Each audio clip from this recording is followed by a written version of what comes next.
This is going to be on volume of prisms and cylinders, so I had to do a household object, and I chose my little single wick candle here because it's a cylinder.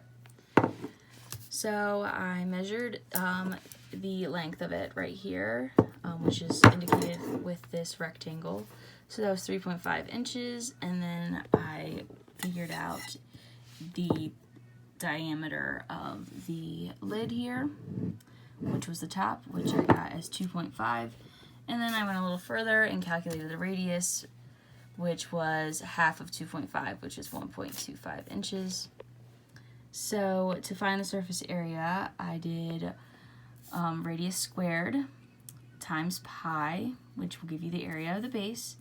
So when you multiply 1.25 squared times pi, you'll get 4.9 pi squared inches.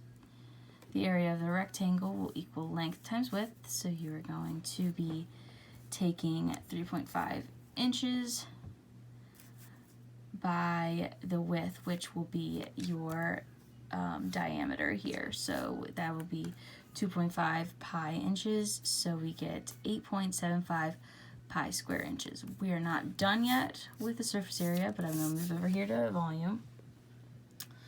So for volume, we did the same formula here, which was pi times r squared. So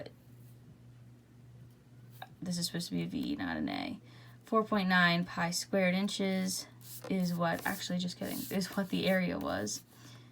And so you take that by the width, or the length, I mean, and you get 17.515 pi inches cubed.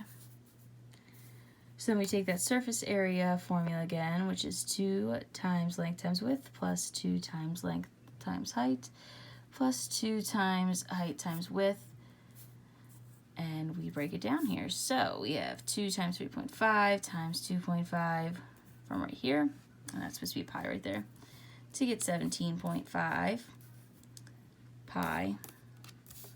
And then we have 2 times 3.5, which was the length, times 1.96, which is the height, which again I took the volume here, divided that by the length, and divided that by the width to get 1.96.